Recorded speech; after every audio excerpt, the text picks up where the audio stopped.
중앙선거관리위원회가 주관하는 두 번째 TV토론회가 오늘 저녁에 열립니다. 여야 대선 후보들은 낮 일정을 모두 비우고 토론 준비에 매진하고 있는데요. 네, 국회 취재기자 연결해서 자세한 내용 알아보겠습니다. 서혜림 기자.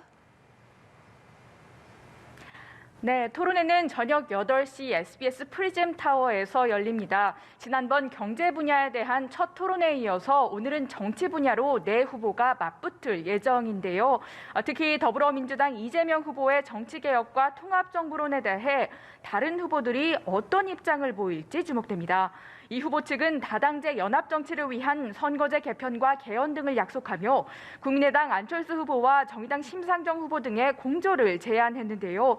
야권 단일화 논의가 삐걱대는 상황 속에서 국민의힘 윤석열 후보를 고립시키려는 전략이라는 분석이 나왔습니다. 따라서 이 의제를 둘러싸고 후보들이 어떤 상호작용을 보일지, 특히 윤 후보는 단일화 결렬을 선언한 안 후보를 향해서 어떤 메시지를 보낼지 주목됩니다. 또한 외교안보 정책과 관련해 러시아의 우크라이나 침공에 따른 대응 방안과 남북관계 해법에 대한 토론도 예상됩니다. 토론을 앞두고 선대위 간 사전 신경전도 아주 팽팽합니다.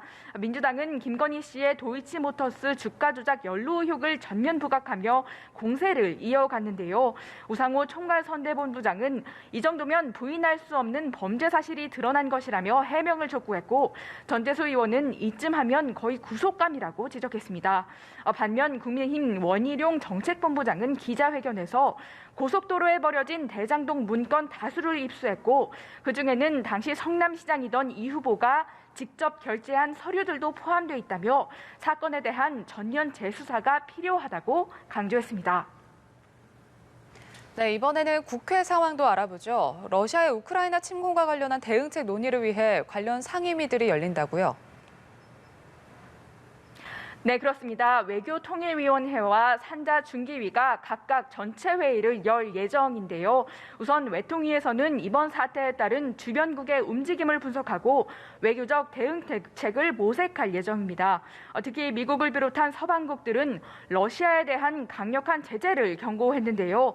한국도 동참을 선언한 만큼 구체적으로 어떤 행동을 취할지, 그에 따른 영향은 어떨지 등에 대한 논의가 오갈 것으로 보입니다.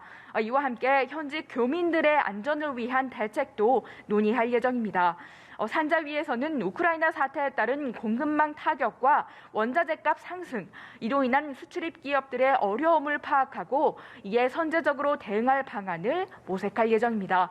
지금까지 국회에서 전해드렸습니다.